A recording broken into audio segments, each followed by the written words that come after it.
a countdown. Have a good show, ladies. All right, we are on in 3, 2, 1. Hey guys, we're talking Married at First Sight, episode 13, Forsaking All Others. Stay tuned.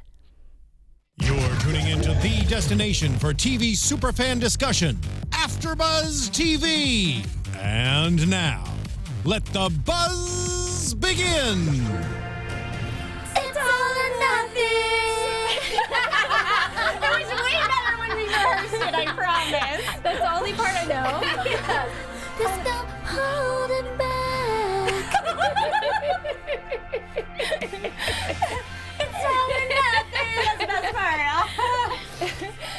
Hello, everybody. Yes, welcome to our Married at First Sight after show. We're so happy to have you. Make sure to join us on our live chat and comment below because we love to hear what you think. I'm one of your hosts, Jamie Banks, and you can find me on Twitter at JamieBanks_, and with me. Hi guys, it's Heather Yerrid. You can find me on Twitter and Instagram at Heather Yerrid. And I'm Allie Nasta. You can find me on Twitter at Allie Nasta and on Instagram at Allie Girl. So you guys, we were kind of talking about this before the show, but what is the nickname for Tom and Lillian? Yes, we have Sonic. Yeah. And then... I was saying Tomlin. Or Lom. Tom Lom? Or Lilom. What about Tillian? I don't like Tillian because that takes all of Lillian's name and only one initial of Tom's name. What about Brangelina? Brangelina was all Angelina's. Nuh-uh, because it's B-R. Oh. And, yeah. Yeah? Yeah, because it's B-R-A. We could do Tullian. Lillian sounds... sorry. Tullian? It would be Tollian. Because you have to use at least two letters. Tollian. Tollian it is. We're talking Tollian and tonight. Sonic. Okay, so speaking of Tollian, Lillian starts out the episode. She's saying how much she loves Tom, but she's scared about how they have such different lifestyles. Do you guys see this as a problem? Well, it could be a problem if there's no boundaries. And clearly we see that Tom has great boundaries with this. He doesn't answer phone calls after 6 p.m., he says. And she's like, hey, I'm working. But here's where I validate what she's saying. Yes, I do think it could be a problem. I've seen it in my own personal life. But she said something very important. It's all I know.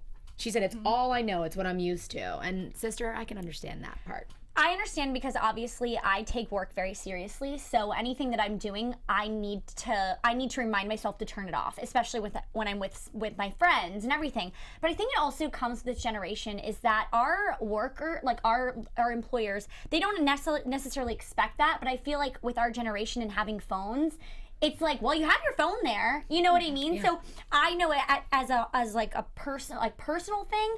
I can't help but not have my phone and be checking my email every 5 seconds. Well, that's Steve Jobs' fault. Steve Jobs, rest in peace. Not so much. Thank you for ruining relationships. In life. But I feel like I understand where Lillian's coming from, but I also understand how Tom wants her to just cut that off, but she is in real estate, which is a totally different career.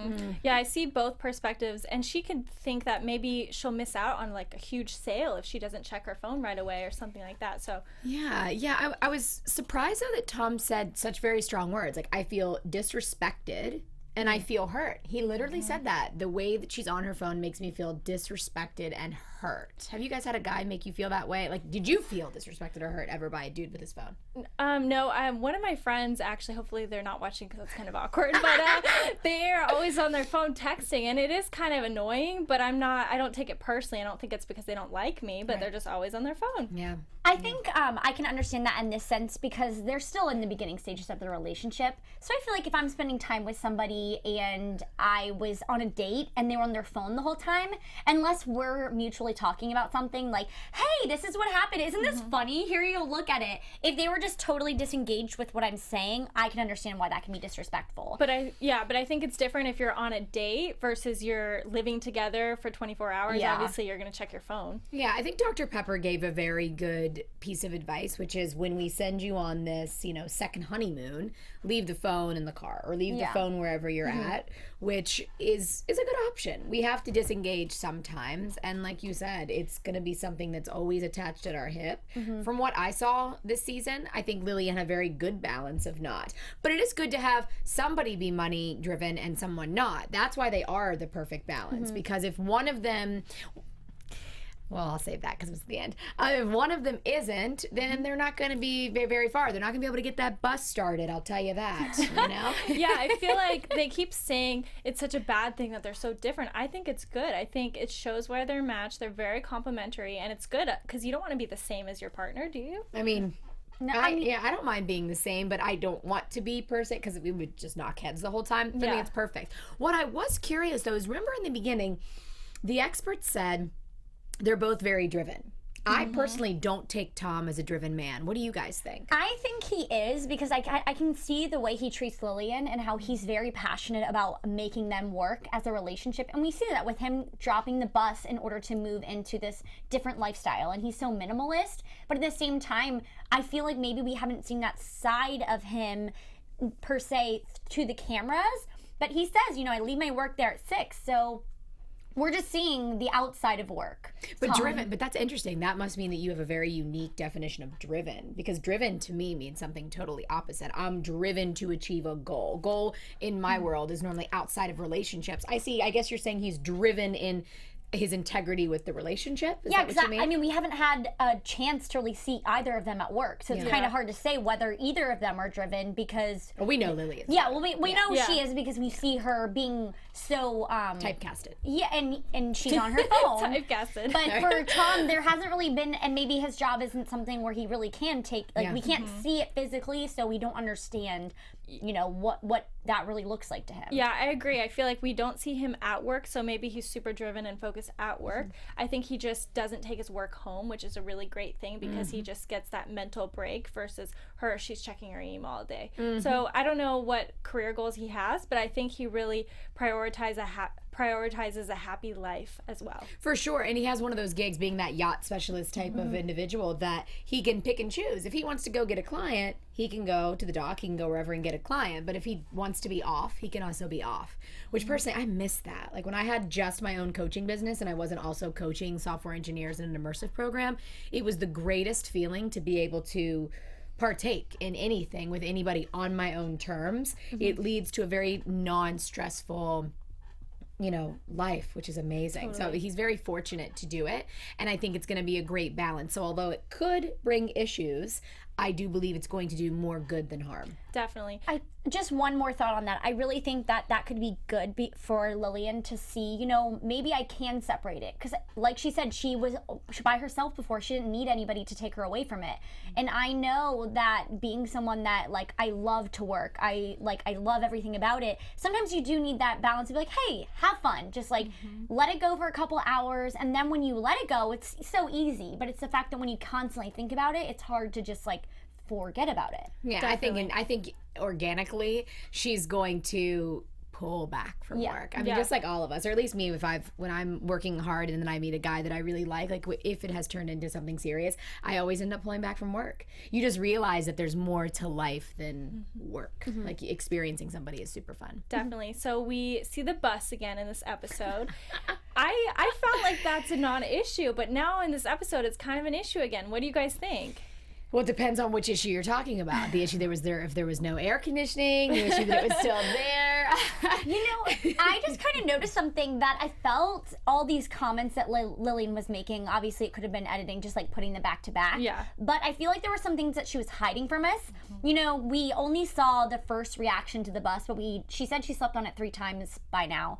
But just seeing that, I was like, is there something she's hiding? Are they hiding how they really feel for the show? That I kind of had that initial reaction from this bus feeling, and I've never felt that way about Tom and Lillian. So but what do you mean? I am confused. Yeah, so do you think that she hates the bus more than she's actually letting on? Yes, that's my initial feeling. Obviously, as the episode went on, we kind of learned that she's learning to deal with it. It's taking some time, but my initial reaction was, are you really, are you okay with it? It's interesting because when they do in their little interviews, it's after the fact, right? So it's it was probably after the vacation, or at least a day after. So probably a few days after, she's not as upset about it, and she probably doesn't want to look rude in front of Tom, so she she's kind of toning it down, but she's not like, oh my God, it was so gross. Do you think that she was being like a prima donna, like he kind of said, like she was being too complainy and whiny? No, I think she was just asking what she wanted. Like she was, I mean, I was thinking about me being in that situation, and if someone were to be like, okay, like she needed to kind of get a little bit more of how long it was going to get on the bus, because I know when I like am ready to go on vacation and I'm thinking I'm just going to get in the car and go, I kind of get antsy too, like, are we going to go yet? Yeah. I get a little antsy, so I think that's where what we were seeing is that Lillian was ready to go, and then he was like, oh, gotta do this, gotta do this, gotta do this, and it was like another hour probably before they left. Yeah. So it kind of reminded me of people liking camping or not liking camping. I like camping, but some people don't. So I feel like it's just kind of if it's your element or not, and I think she was a little out of her element. Yeah, I mean, I don't think she was being naggy or complaining at all, like you said. I think she was right on. No AC in Florida when it's like 89 degrees, shoot me in the face, okay? First of all, and then having the AC come on with like, oh, it's, first of all, that was really funny when Tom's like, oh, it's snowing. I was like, I love him. But when she covered her face, I also would have been like, ew. I personally would have walked off the bus at that point and been like, really? Yeah, we're not doing the bus trip anymore. Wait, when what happened? When he turned on the air conditioning and it like all puffed up. First of all, I'm allergic to dust. I'll freak out. But dust went everywhere. I was like, no, that ain't it. I love the fact that she offered to help him with the bus. That was so Yes. sweet, because I think it shows how much she cares and that she appreciates this about him. Oh, totally. And the fact that they said, we are going to send you on a second honeymoon, and she said yes to going on the bus. We see Lillian again just playing wifey to the fullest extent, very fully. Yeah, let's go on the bus. That was amazing. I love how much she's giving to this. yeah, and like I said in the beginning, though, I still will say it felt like a little bit, are you really okay with this? But I think that's why she agreed to it, was to be like, okay, I really need to get over my, like, not fear of the bus, but kind of, hesitation towards it. So I think this is her way of opening up more and trying to really coach herself through it. Yeah. Or maybe it's just her way of being like, okay, secretly I know he wants to go back to the bus, so I'll give him a little bit. Yeah. And then so that'll be like, I tried with the bus. Just kidding. I think the bus as a vacation vehicle is like the perfect compromise. Yeah. Because they don't have to live in it, but he still gets to be in it, and they get to do their little weekend getaway. Yeah, It he sounds seems fun so to me. happy. Yeah, he's so happy. Aw, he was happy. Speaking of giving and not giving, who was not giving this episode?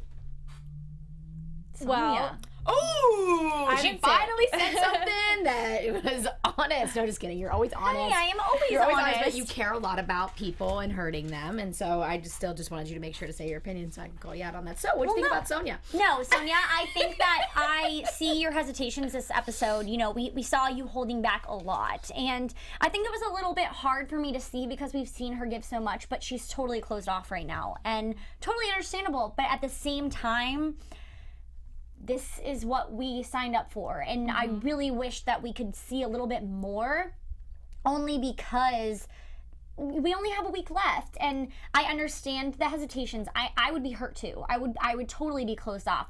And it's hard to see that when you're hurt. It's really hard to let those emotions come through. So I think that's what we're seeing her try, but it's not working. And I just wish that we could see her move back in just to make it work for this last week, so we could get a little bit more emotion out of both of them. yeah. So the first thing I noticed was like which I loved this part, but when she called him on the phone, or whoever called him on the phone, she was like, "What up, Nicholas?" Like, first of all, I loved that, but it immediately brought me back, excuse me, to me when I'm uncomfortable, especially if I mean, again, I'm 9 months strong of celibacy, but when I am in a relationship, if someone hurts me after we have sex, I go right into the dude zone. Like what up, bruh? And like very casual and very friend zoney. Yeah, dude, bruh, like all of those things. Apparently that word is something you don't use for your boyfriend. I know, they get really mad. I found this out. Yeah. How'd you find that out? I said dude, and then he's like, you don't say that to your boyfriend. He took it personal. They do. They take it. They're like, okay, dude. Wow, yeah, I they think do. I'm learning something. Yeah, they don't like All right, that. note to Allie. self, never say dude. Don't call them dude. They don't like that very much. But I saw her go friend zone, and I immediately was like, okay, boom, she's closed off. Yeah. That's her safe space. That's where she can feel comfortable, is when she's the friend. I'm tired of seeing them say, we're friends. Yeah, I know. Granted, you don't go on a guy or a girl does not go on the show to get laid. If you do have sex, that's awesome. Like Tom and Lily, and they immediately clicks. But I know both of them, no one needed to go on the show to have sex. That's not what you would do. So the friend thing, I'm over it. I'm over the friend thing. Yeah, I think something that I was thinking as they were talking, Nick he really was giving as much as I feel Nick could possibly give in a certain situation, and I feel like he needed a little bit of a, hate to say this, but a little bit of a slap in the face or a nudge to be like, oh wow, I could actually lose this girl. And as soon as he realized that she is being a little bit more resistant than he thought, he's like, oh crap, I really need to figure this thing out. Yeah. But do you think he's figuring it out? I don't think he's necessarily figuring it out, but I feel like he's communicating in the most that he understands how. I think that he's given a little bit more than we've seen in the other episodes. I'm not saying he's 100% giving as much as he possibly could, but he's definitely doing more in this episode than I think we've seen in the progression so far. Yeah, I agree with you, but I think she feels so hurt, but I think she also just wants to protect herself from heartbreak. So maybe she's getting scared because she actually does like him and would rather kind of end it on her own terms than be heartbroken. Oh yeah, she definitely likes him. I mean, we saw it last week with her biting the lip, touching her shoulder, the stress point. I mean, she said it multiple times this time around. She wants it to work, in my opinion. I think they do both want it to work, but again, it's just not. It's not. Week 5. I wish they had like maybe 6 more weeks. They should just be like, we need to give him more time, because I think with more time they would work. I don't know. Wasn't it shocking? She says like, God, but if I had to do one more week of this, or maybe that was in the first look, but she said one more week of this would be devastating. Like those are pretty strong words. If I had to put up with this, you would want to live the rest of your life with your partner. Yeah, that's right. Well, this is something that I'm questioning. I actually have a question. If you guys know, please feel free to live chat and we can talk about this. So can they not like get divorced after the show? They can. But I think the point is like with the experiment. Excuse me, I'm slurring. With the experiment, it's like just try it for 6 weeks and see if it works. And if not, hopefully you'll stay together. Which you can get divorced in the future, but hopefully if you make it past that, you'll at least kind of make it. Like couples in the past have stayed together and then they broke up. Okay, because I guess that's my whole thing. Is like, I feel like it's been so cut off and cut and dry. Like, these are the amount of weeks and this is how much we're staying for. And my thought is, I feel like if maybe they were thinking of it as more of a long-term process rather than just this is the cutoff date and we got to figure it out today. Totally. Maybe there would be less pressure. I don't know. But in my mind, I'm like, figure it out. You don't have just 6 weeks to work on it. You have a whole lifetime. You're already committed to that person. Why are you not just figuring it out and going through these trials and tribulations and just kind of putting it all on the table? Sorry, I think that there would be less pressure, but then it would be harder for people to sign up, because this way they sign up for the show and they say, well, we'll see if it works in 6 weeks, and it's kind of just part of the experiment. Girls, there would be no less pressure. Guys, we have 2 people that just are fearful of communicating. Nick is very used to, clearly, women that, we've heard this, women that aren't like her, so women that aren't that don't have the depth, that he sleeps with quickly and then he's done. She obviously has been in her own her own serious relationships in her own time, and regardless, it's just 2 people that have the exact same block communication. So nope, it wouldn't be more time. This is typical. Nick said it best by the end of the episode. We've done 1 year of work in 6 weeks. We've done okay. And they both kept going super serious. And what did Pastor Cal say about Tom and Lillian? When they kept going serious, they wanted to work so bad that they keep worrying about the future. That's what we're seeing with these 2. They're just not verbalizing it. Yeah. I just yeah. That's all we have to say about that one, guys. Mic drop on that. Mic drop. I don't know. I just think that Alrighty. Well, it's all or nothing. I think that we have really though. It's all or it's nothing. But I just think that also we have Heather really liked that one. I just Your lipstick is making me think of Sonia in her freakum dress. Oh, yes. Okay, work it, girl. She's like, boom, let me show you, Nick. Yes. I got my freakum dress on. I loved it. I just loved his reaction. He was like, wow, you're beautiful, because that's the reaction she's been wanting to get this whole time. And I think she really wants to know that she is beautiful because she knows it, but she wants him to say it too. Oh my gosh, yes. And when we saw her shoes before the season even started, like you knew that right there is her. And that was amazing. Her real boobies are beautiful. And I love them. Maybe she feels like she doesn't have to show off all the time. Well, we know that, because she's hot, but she showed off tonight and it was amazing. He said, I was blown away. I loved her in the mirror though, putting on that red lipstick. Allie, your red lipstick. I'm like, oh, freakum. Get your freaking dress on. So it seemed like they had a great dinner date together. And they ended up sleeping in the same bed, but nothing really happened. How cute was it that Nick was like leaned in? I noticed that. I've never seen when they wake up together, which Sonia's always laughing when they wake up. I don't know if you know. Of course you guys know. The camera in the face. Yeah, they're like, hey. Yeah, but Nick was like leaning towards her this time. You know, and she kind of jumped out. Yeah. Like she was you could tell she felt uncomfortable, but this is kind of just talking about them in general. I think that they have a certain type of chemistry that I don't even think they realize when they're together.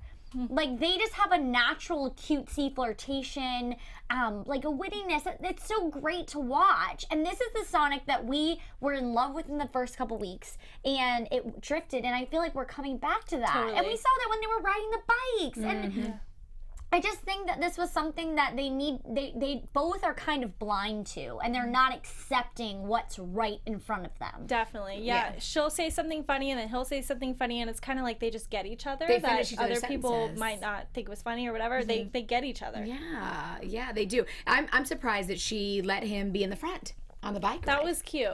Isn't They she were super totally competitive? in sync, and it was a beautiful moment. And I love that later he said, I wish we could just be on double bikes forever. That was the Noah from Notebook moment. That was so cute. I got teary-eyed. Yeah, you did get teary-eyed. I was like, oh, okay, need some tissue. Yeah, I'm like, no, I'm not. Yeah. That's amazing. Yeah, no, and that's what I mean by I feel Nick really was opening up just a little bit more in telling her how she really felt. How many times have we been like, just tell her she's beautiful already? Yes, and he did. And he did it. Yeah. He really, I feel like, spoke his mind a little bit more tonight than we've seen him do. So. Absolutely. Oh, but can we talk about when they were sitting at the table and they flashed to a moment that I believe was a cut from the night they got in a fight? Yeah, believe That you was know silly. it was. You know it was. Why? What is it called, Jamie? Editors. Who is it? Who does that? What are their names? Editors, Producers. Okay, sorry, I can't remember. Editors, producers, whatever's. Like you're using the cut from the most famous like episode and moment in maybe Married at First Sight history to like go back to. Come on. Yeah, I mean, you could also just tell because he was so angry in that clip that he wasn't that angry at dinner. I think, if anything, he was annoyed at that moment. He wasn't like frustrated and furious and like spitting mad. Yeah, and that was just and he was so wearing weird. a different shirt. Yeah, that was weird. It had like a print on it, and then they flashed back to the same. It was a baby blue shirt, but it didn't have a print on it. Yeah, regardless, it was just weird. Yeah. I was like, that almost like threw me off of the whole episode. Like I was going in the flow, and then I was like, wait, why did we just go back to him being a drunken mess? Yeah. Why put Nick through that after all he's doing to communicate? Right? So actually, Nick did speak his mind and kind of said, "So what do you think? What's your thought process?"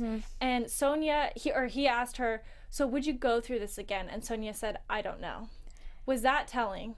When I heard her say I don't know, I feel like I kind of went like that. To me almost gives me my answer, because if she's saying I don't know, that means she's questioning the entire process. That means she's questioning him, and I don't think she meant it to come out that way or come across that way, but that was her initial reaction to it, was I don't know if I'll do this. I would do this again, because it's been they both talked about how stressful it was.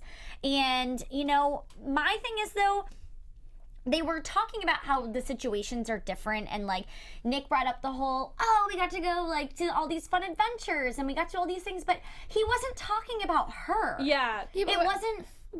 And? Like, what do you mean? I don't get it. I see what you're saying, because she was saying, we were talking about if they would do it again, and he's like, yeah, because of the activities. But she's like, well, we're talking about us here, not the activities. And he just started talking about the activities, and I was like kind of okay, you can off. go horseback riding another time. Yeah, but how do you know that wasn't, again, like an intuitive move on him? Like, he's like, oh, we did this, we did this, we did this. If he would have started talking about her and him, you think maybe she would have gotten uncomfortable? Yeah, something like that. But regardless, in the moment, the fact that he challenged her, I think that was ballsy enough for him. Like, I think he probably was like, I can't believe I just said yes and she said no. True. It just, I see where you're coming from, Allie. I see what you mean. Well, yeah, because at first when I see what you mean at all, girl.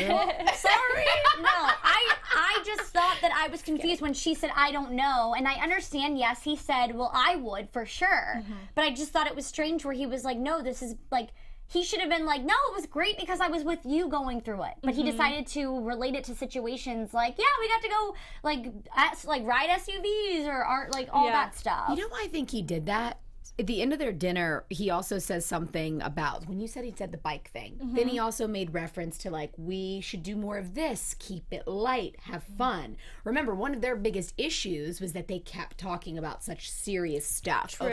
Open up. So referencing that was a, you know, maybe a passive aggressive innuendo of just like, if we kept it like this is how I would want it. Instead of just being like, actually, this is how I feel. Yeah. It's like if we kept it like this, we would be going at a very good pace. So if you guys were in this experiment and you really liked the other person and you wanted to stay married to them, would you tell them, or would you be so scared because you don't want to be rejected? Well, Jamie, first off, I appreciate you not giving away that I'm going to be in season 7. So secret. High five on that. I absolutely would tell them. Yeah. I mean, I have ruined enough. Well, Heather, that was pretty ballsy of you to take it on yourself because you've never ruined a relationship. I would absolutely use direct communication. After going through coaching couples and seeing how detrimental it is when you don't communicate, and my own personal experience of not communicating and being like, when I promised myself I would never have another what if, I've stuck to that since 2011. I would say, I want to stay married to you. They probably would edit it out because that would give away the season finale. True. Yeah. Very true. But I would be very direct and say, I want to stay here, I want to do this, and all my language would be we. Yeah, I think being in that situation, obviously, it's so much easier to be right up here and say exactly how we feel because we aren't in that situation. But I would hope that if I was in that situation and sitting there at dinner and talking to someone about my thought process on all of this, I would hope I would be really honest with that person that I care about and be like, I took this seriously and I wanted you. I didn't know who you were, but I wanted you as a person. I wanted this to work. I didn't go into this thinking there'd be any negative situations. Any negative could be turned into a positive.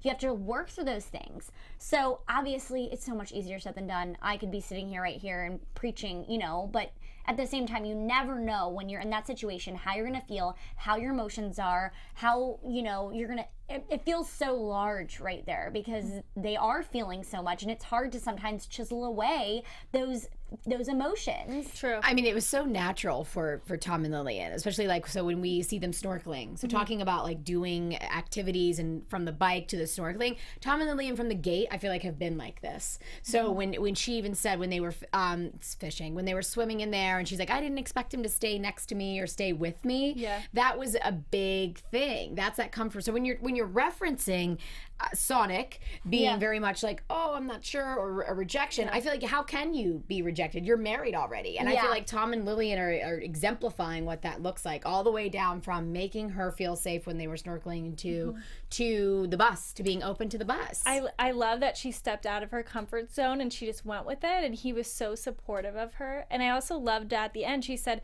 who knows, maybe in a year we'll just be traveling the world together and being together. That was so huge because that's saying she would basically change her lifestyle for him. Yeah, and that just is her opening up in a larger way than any, which I don't know if Tom even really realized what she was saying, because the way that he was looking at her, I feel like he was just taking it in, but it was just such an overwhelming day that I don't think he really realized what she meant by that. Right. I think it resonated. Yeah. I think it resonated in knowing how stubborn she is. He didn't want to be like, I knew you'd like to travel or something like that. Yeah. He was just kind of smirking, which is what Tom is very good at. The one thing that I've noticed, smirking for sure. The one thing I've noticed that he's good at is his ego is not present in a wonderful way. Knowing with Lily, and we'll talk about that at the dinner in a minute, I'm sure you'll get to that, but knowing that she is the way she is, which is awesome. You know, she's strong-minded, which is amazing.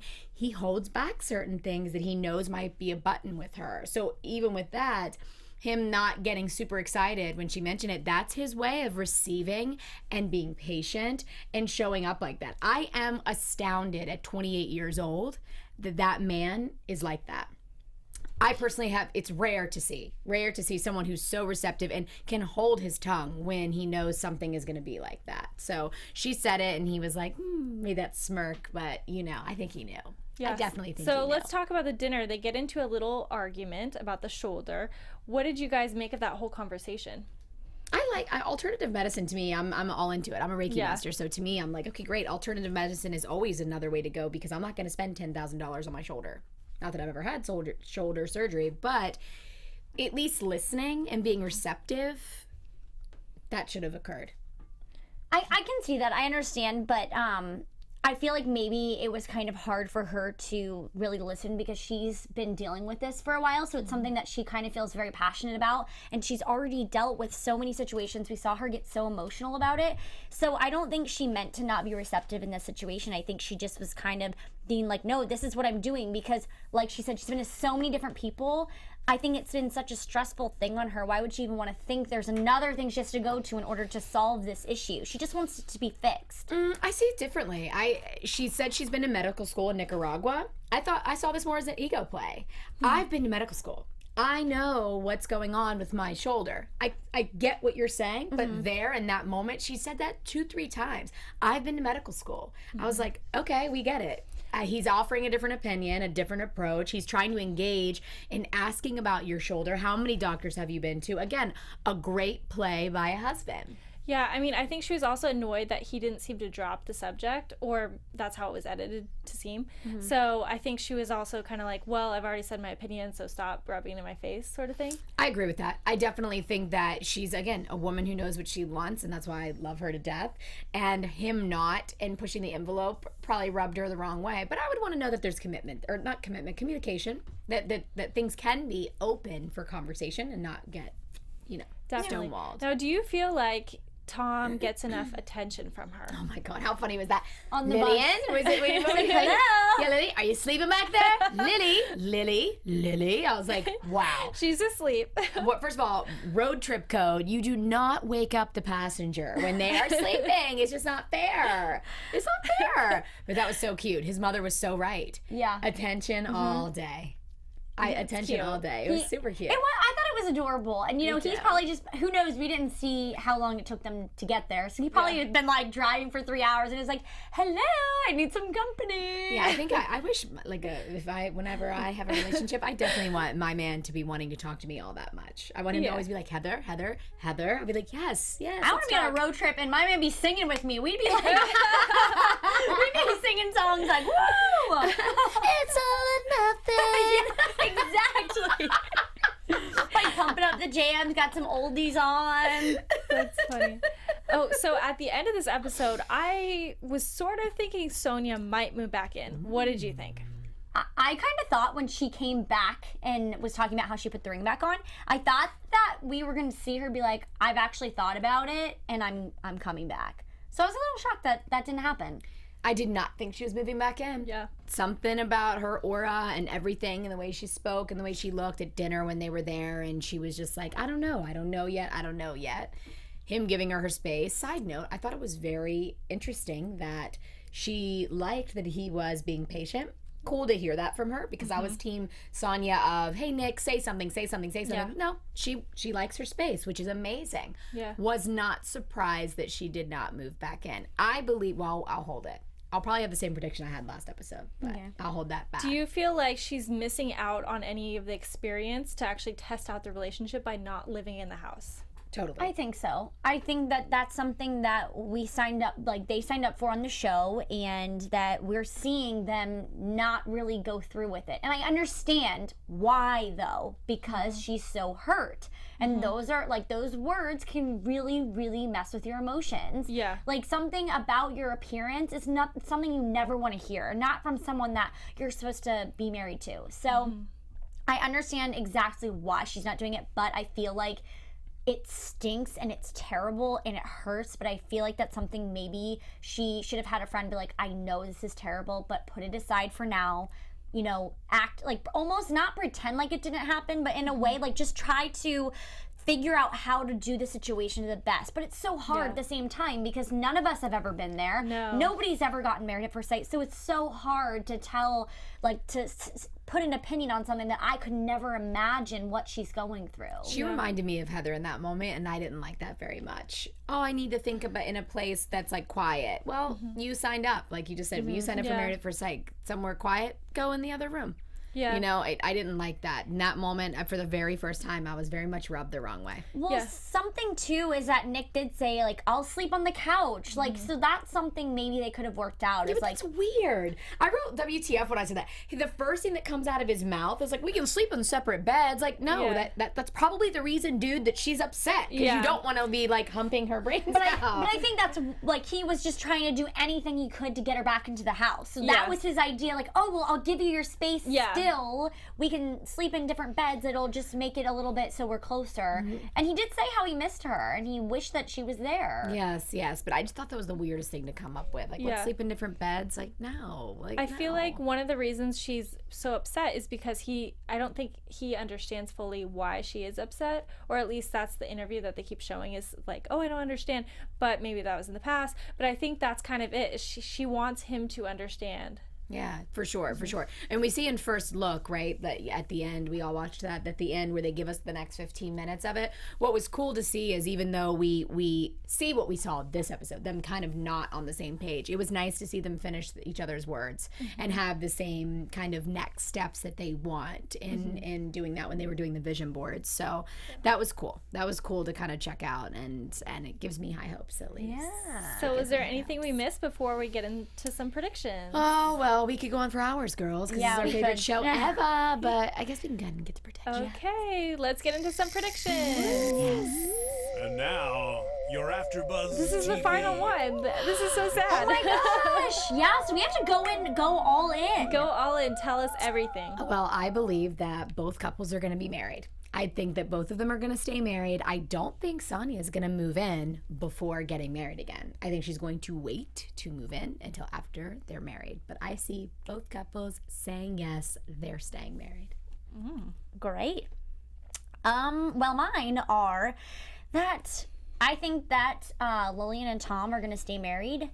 I really want Nick and Sonia to work it out, but that I don't know about doing this again kind of leads me to thinking that maybe they won't end up together. So you're seeing Sonic in divorce. I really hope not, guys. No, but are you seeing Sonic in divorce? I think so. Oh no. This is terrible because I am in love with Sonic. They're the okay. cutest. They're so witty. They're so adorable. There's a chemistry that they don't see right now.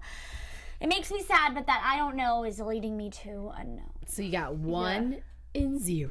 Yes. And I'm 1 and 1. Okay. What are you, girlfriend? So I think Tom and Lillian, I kind of see trouble ahead next episode because of the preview. Just that whole chat with the friend that just looked really bad. How he's like, so if you don't really see it, just end it.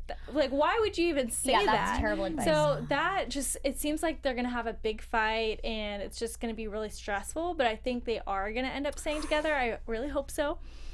And then Nick and Sonia.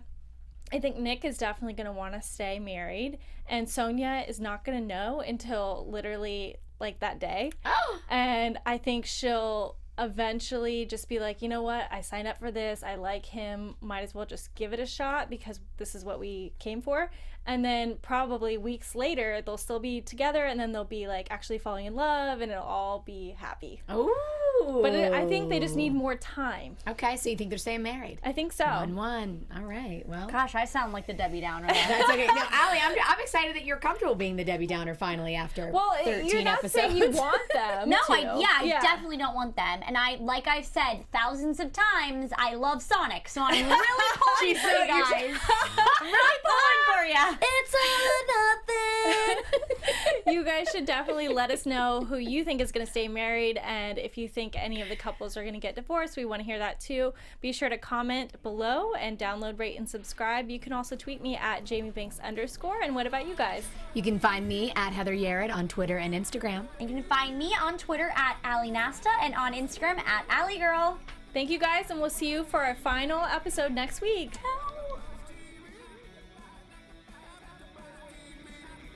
From executive producers Maria Menounos, Kevin Undergaro, Phil Svitek, and the entire AfterBuzz TV staff, we would like to thank you for listening to the AfterBuzz TV network. To watch or listen to other after shows and post comments or questions, be sure to visit AfterBuzzTV.com. I'm Sir Richard Wentworth, and this has been a presentation of AfterBuzz TV. Buzz you later. The views expressed herein are those of the hosts only and do not necessarily reflect the views of AfterBuzz TV or its owners or principals.